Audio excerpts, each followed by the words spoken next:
क्या कर्ण सच में एक सूत पुत्र था या यह सिर्फ एक नाम था जो समाज ने एक महान योद्धा को नीचा दिखाने के लिए दे दिया?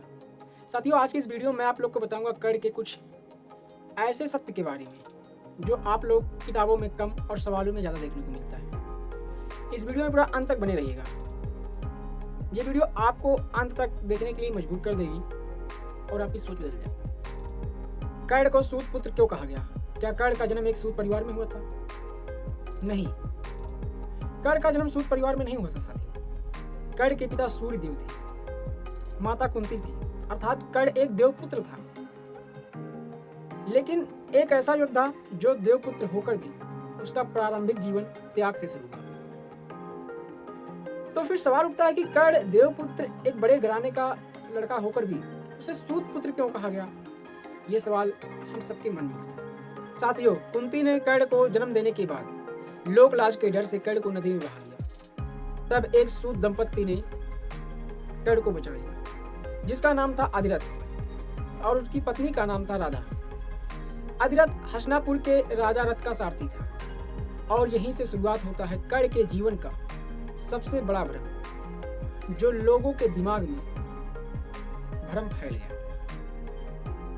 महाभारत काल में सूत किसे कहते हैं, आइए पहले ये जानते हैं। सूत वो होते थे, राजा के सारथी होते थे, युद्ध के इतिहासकार होते थे, वंशावली सुनाने वाले होते थे। आज जिन शब्दों को अपमान बना दिया गया, तब वे सम्मान से देखे जाते थे। लेकिन फिर भी वही एक सवाल कि कर्ण को सूत पुत्र क्यों कहा गया? साथियों, कर्ण का पालन पोषण एक सूत परिवार में हुआ था। साथियों, एक बार जब कर्ण ने अर्जुन को भरी सभा में चुनौती दी, तब गुरु द्रोणाचार्य ने उसकी योग्यता नहीं पूछी, बल्कि उसका कुल पूछा कि तुम किस कुल से हो, किस जाति से हो। कर्ण बोला, मैं अधिरथ का पुत्र हूँ। बस यहीं सभा हंस पड़ी।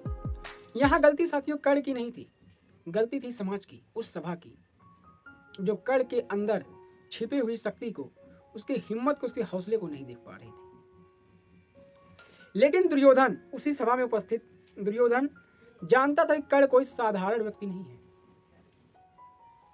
उसने उसी क्षण कर्ण को अंग देश का राजा बना दिया और अपना मित्र भी घोषित किया। साथियों, राजा बनने के बाद लोगों ने उसे फिर भी सूत पुत्र ही कहा। क्यों? क्योंकि साथियों, जब लोगों के मानसिक में एक बार असत्य यानी कि भ्रम जब फैल चुका होता है, तो वो लोग सत्य को स्वीकार करना भी उनके जीवन में बड़ा मुश्किल होता है। वो लोग सत्य को भी स्वीकार नहीं कर पाते। लेकिन सबसे बड़ा प्रश्न यह उठता है कि क्या कर्ण स्वयं को सूत पुत्र समझता था? क्या कर्ण स्वयं को सूत पुत्र मानता था? साथियों, इसका जवाब है नहीं। साथियों, कर्ण जानता था कि वह किसी से कम नहीं है, लेकिन उसने अपने पालन पोषण करने वाले माता पिता को कभी ठुकराया नहीं, उनका साथ नहीं छोड़ा। यही कर्ण की महानता थी। उसने अपनी पहचान जन्म से नहीं, बल्कि अपने कर्म से बनाई। महाभारत के युद्ध के पहले ही कृष्ण ने कर्ण को जाके सच्चाई बताई कि कर्ण सूत पुत्र नहीं है। कर्ण सूर्यदेव का पुत्र, माता कुंती का पुत्र है, पांडवों का ज्येष्ठ भाई है, अर्थात पांडवों का बड़ा भाई है। लेकिन कर्ण ने सत्य जानकर भी श्री कृष्ण की बात नहीं मानी। श्री कृष्ण को उसने साफ मना कर दिया। कर्ण सत्य जानने के बाद चाहता तो युद्ध के दौरान अपना पक्ष बदल सकता था, क्योंकि वह पांडवों के खिलाफ ही लड़ रहा था।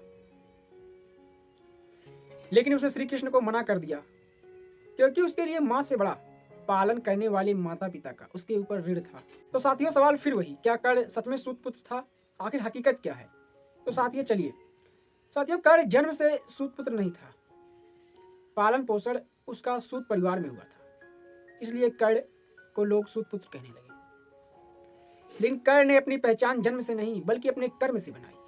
अपने जीवन में उसने काफी संघर्ष किया। कर्ण को सूत पुत्र कहना इतिहास की मजबूरी नहीं, बल्कि समाज की एक संकीर्ण सोच है, एक छोटी सी सोच है। कर्ण का जीवन हमें सिखाता है कि इंसान की पहचान उसके जन्म से नहीं, बल्कि उसके कर्म से होती है। छोटे परिवार में, छोटे वर्ग में जन्म लेना अपराध नहीं होता। कर्ण सूत पुत्र नहीं था साथियों, कर्ण देवपुत्र था, बड़े घराने का पुत्र था, माता कुंती का पुत्र था। साथियों, कर्ण के बारे में इतना जानने के बाद ये वीडियो आपको कैसी लगी कमेंट में जरूर बताइएगा। और हाँ, वीडियो को लाइक जरूर कर दीजिए और किसी एक मित्र के पास शेयर जरूर कीजिएगा। धन्यवाद, मिलते हैं किसी दूसरी वीडियो में।